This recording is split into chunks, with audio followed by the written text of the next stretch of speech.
రైతు భరోసాపై కీలక ప్రకటన చేసింది తెలంగాణ ప్రభుత్వం. రైతు భరోసాపై విధి విధానాల ఖరారుకు ఇప్పటికే వేసిన సబ్ కమిటీ రిపోర్ట్ రాగానే శాసనసభలో చర్చకు పెట్టి వీలైనంత త్వరగా రైతులకు సాయం అందిస్తామన్నారు డిప్యూటీ సీఎం భట్టి విక్రమార్క. మరోవైపు సబ్ కమిటీ రాష్ట్ర వ్యాప్తంగా ఎవరెవరికి భరోసా ఇవ్వాలి, ఎన్ని ఎకరాలకు ఇవ్వాలి అనే అంశంపై చర్చిస్తోంది. తెలంగాణలో కాంగ్రెస్ అధికారంలోకి వచ్చిన తర్వాత రైతు బంధు పథకం పేరును ఇందిరమ్మ రైతు భరోసాగా మార్చారు. గతంలో ఎకరానికి 5,000, ఏడాదికి 10,000 చొప్పున 2 దఫాలుగా రైతు బంధు అందించేవారు. కాంగ్రెస్ ప్రభుత్వం ఎన్నికల్లో ఇచ్చిన హామీ ప్రకారం ఎకరానికి 7,500 రూపాయల చొప్పున ఏటా 2 సార్లు 15,000 రూపాయలు రైతు భరోసా, అలాగే కౌలు రైతులకు 15,000, రైతు కూలీలకు 12,000 రూపాయలు అందించాల్సి ఉంది. అయితే ప్రభుత్వం ఏర్పడి 7 నెలలు గడుస్తూ ఉన్నా రైతు భరోసా, కౌలు రైతు కూలీ నిధులను విడుదల చేయలేదు. దీనిపై విమర్శలు వస్తున్న క్రమంలోనే రైతు భరోసాను అమలు చేయడానికి కసరత్తు మొదలు పెట్టింది. ఇందుకోసం ఇప్పటికే కేబినెట్ సబ్ కమిటీని వేసింది. కమిటీకి చైర్మన్ గా డిప్యూటీ సీఎం భట్టి విక్రమార్క, సభ్యులుగా మంత్రులు శ్రీధర్ బాబు, పొంగులేటి శ్రీనివాసరెడ్డి, తుమ్మల నాగేశ్వరరావు వ్యవహరిస్తున్నారు. ఇక కమిటీ కన్వీనర్ గా అగ్రికల్చర్ సెక్రటరీ రఘునందన్ రావు ఉన్నారు.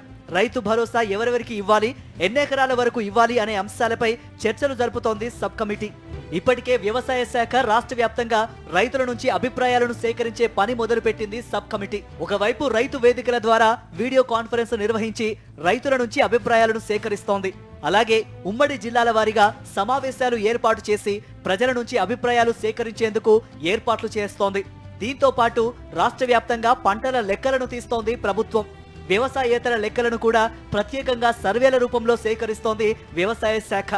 ఇదంతా ఒకవైపు కసరత్తు జరుగుతూ ఉండగానే మరోవైపు ప్రభుత్వం రైతు భరోసా అమలుకు అంకిత భావంతో పనిచేస్తున్నామని, త్వరలోనే రైతులు శుభవార్త వింటారని డిప్యూటీ సీఎం భట్టి విక్రమార్క తెలిపారు.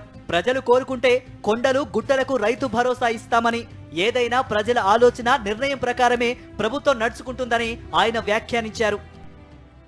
ప్రజల సొమ్మే ప్రజలను అడుగుతాం, వాళ్ళు ఏం చెప్తే అది చేస్తాం. అందరికీ ఇవ్వంటే అందరికీ, గుట్టలున్నోడికి కూడా ఇవ్వంటే వాళ్ళకు కూడా ఇచ్చేస్తాం. ఏ పంట పండినోడికి కూడా ఇచ్చేసేయండి అని ప్రజలు చెప్తే ఎస్ చేస్తాం.